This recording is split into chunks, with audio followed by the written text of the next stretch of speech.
Mesdames, Mesdemoiselles et Messieurs, bonsoir et bienvenue à cette édition d'information sur la télévision An-Nasr 24. Sous le haut patronage du président du Conseil militaire de transition, le général des corps d'armée Mohamed Idriss Déby Itno, la haute autorité des médias et de l'audiovisuel Hama organise du 25 au 26 août 2021 un atelier sur le thème les rôles et les missions des médias dans le processus du dialogue national inclusif. Ceci se déroule dans un hôtel de place en présence de plusieurs personnalités des médias et des organisations de la société civile. Suivez un extrait du ministre d'État chargé de la réconciliation nationale et du dialogue au micro de notre reporter Ahmed Moussa Khalil.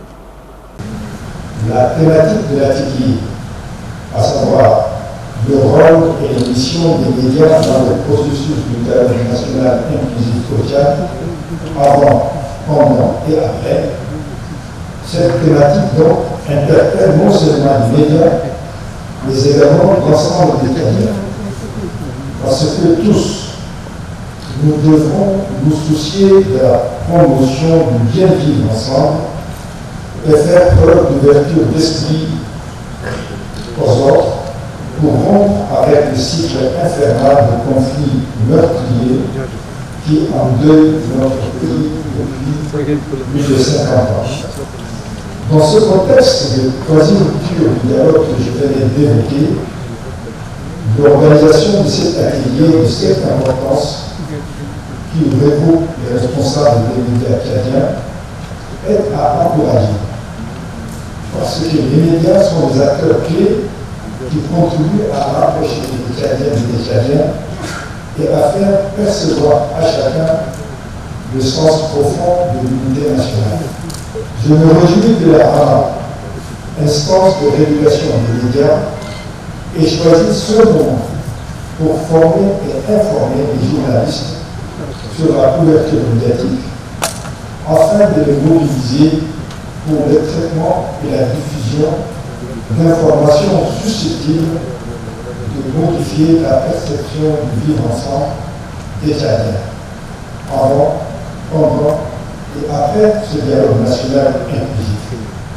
Toujours dans le même cadre, le président de la haute autorité des médias et de l'audiovisuel, Dieudonné Dionabay, dans son discours d'ouverture de l'atelier sur le thème les rôles et les missions des médias dans le processus du dialogue national inclusif, a souligné l'objectif de cet atelier. Il est au micro de notre reporter Ahmed Moussa Khalil. En réunissant les responsables des médias, l'intention de la Hama n'est nullement de leur imposer un cadre rédactionnel, mais de les inviter à réfléchir avec nous sur la couverture médiatique, avant, pendant et après le dialogue, pour contribuer à la réussite de ces assises qui doivent marquer un tournant important de l'histoire politique de notre pays. La HAMA, respectueuse du pluralisme de l'information et de la vie rédactionnelle que chaque organe s'est choisi, n'envisage aucune d'imposer quelque directive que ce soit.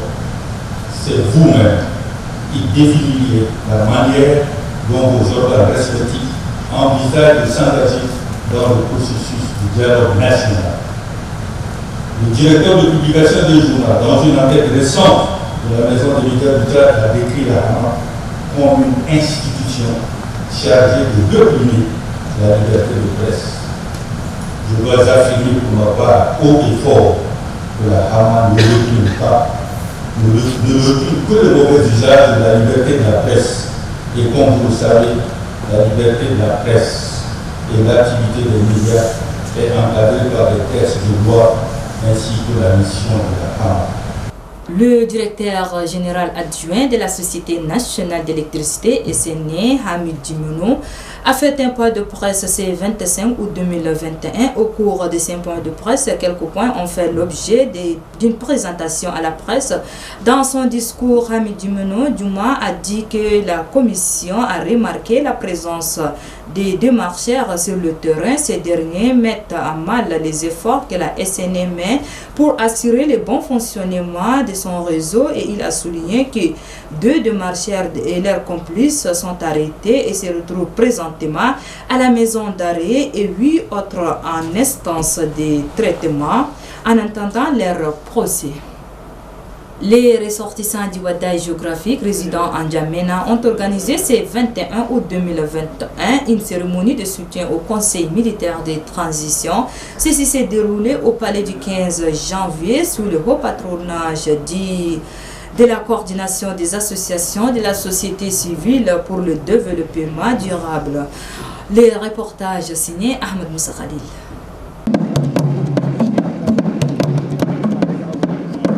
C'est ainsi que la cérémonie a débuté en présence des filles et fils wadaïens et des représentants du Conseil militaire de transition. Relatant son mot de circonstance sur le piédestal, le président du comité d'organisation de la cérémonie, Mohamed Ali Abdraman, n'a pas caché sa satisfaction pour la mobilisation massive et appelle à la paix durable. C'est avec un grand plaisir que nous nous retrouvons ce matin au palais du 15 janvier, apporter notre soutien indéfectible au Conseil militaire de transition et à son président pour assurer la paix, la sécurité et la stabilité afin de garantir les voies et moyens du développement de notre cher beau pays, le Tchad, et en général et le Daouda en particulier. La représentante des femmes wadaïennes Yusra Mohamed Abdoulaye a remercié le Conseil militaire de transition pour avoir maintenu la paix et la stabilité. Elle a par ailleurs souligné et soutenir le Conseil militaire de transition dans toute sa lutte pour le bien-être de tous les Tchadiens. Abdelaziz Mohamed Ahmad. Il faut se regarder qu'il y a de cela quelques mois, les filles et fils de la Wadaï, résidant à N'Djamena, se sont regroupés pour apporter le soutien au démarchage du Tchad et de l'Union dans le cadre de sa politique de développement. Mais, hélas, Dieu en a décidé autrement. Comme vous savez, le marchand du Tchad, Idriss Déby Itno, a brusquement trouvé la mort en date du 20 avril dernier, alors qu'il était au front pour mettre hors d'état des mille de rebelles qui voulaient coûte à coûte déstabiliser notre pays. Au vu des sacrifices qu'a consenti fait le marchand du Tchad de l'Union dans le cadre du développement et de la stabilité de notre cher et beau pays de Tchad. Retenez que la cérémonie a pris fin par la présentation des membres du comité d'organisation. Et sur ce, se referme cette édition. Merci de l'avoir suivi. Au revoir et à la prochaine. Bon suite de programme sur la télévision An Nasr 24. À demain, Inch'Allah.